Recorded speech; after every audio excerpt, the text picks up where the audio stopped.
Bé, ja que estem en l'últim any de l'Atles dels ocells nidificants a Catalunya,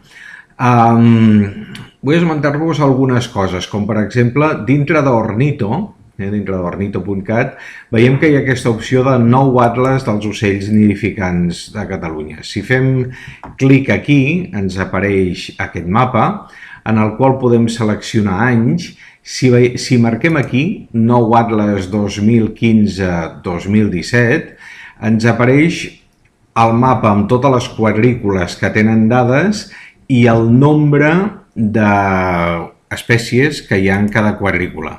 Per exemple, si jo vaig aquí a la meva, que és la DG30, aquesta d'aquí, la reconec perquè ja m'ho conec, però sé que entre el mare magnum aquest de quadrícules costa una mica trobar la teva.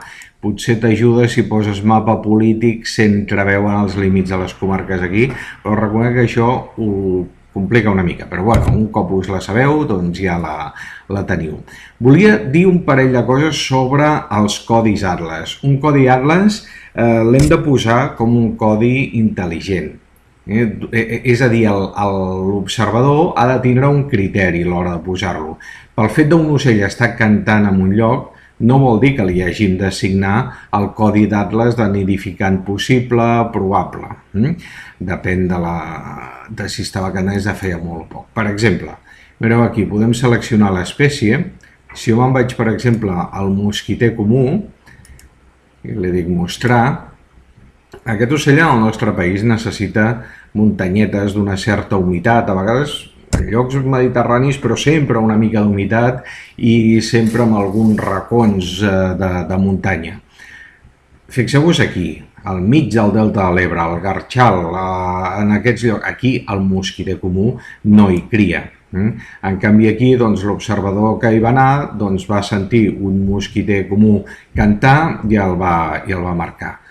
Si anéssim aquí, veuríem quines dades són, amb quina data, i veuríem que és un mosquiter comú cantant. No ho poso perquè es veu el nom de l'autor i per no fer quedar malament ningú, no ens interessa, lògicament.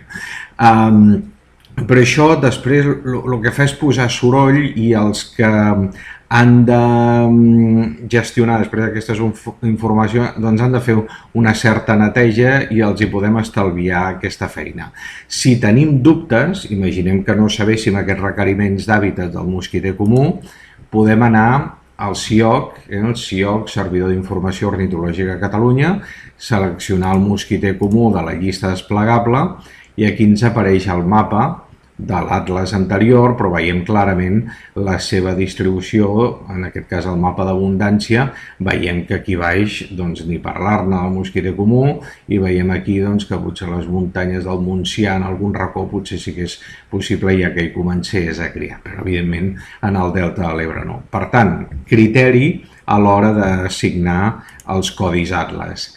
També en la meva quadrícula, torno a anar per aquí perquè em serà més fàcil netejar la pantalla, si veiem la meva quadrícula, que és aquesta d'aquí, aquí podem veure els nidificants possibles, probables i segurs. Jo puc desplegar aquí i puc veure les espècies que hi ha donades d'altes amb quina categoria d'Atlas. Jo aquí puc mirar també nidificants possibles. Això combina informacions d'un servidor que tenia assignada aquesta quadrícula més de tots els observadors d'Ornito o gent que hagi posat dades Ornito. Que apareix àguila calçada i àguila marcenca. Aquests dos ocells no crien aquí, ni com a possibles ni com a res. Per tant, no haurien d'estar aquí. Què passa? Que l'observador les devia veure, espècie en hàbitat adequat. Home, seguim una mica de criteri. A nidificant probable i tenim també el milà negre. Aquest ocell no ens cria aquí, ni probable ni possible. Si tinc dubtes també vaig al CIOC i ho miro. Per tant, un cert criteri a l'hora d'assignar codis Atlas per no introduir, anem a dir, soroll en les dades que les facin més borroses, per dir-ho d'alguna manera. Anem a veure més coses.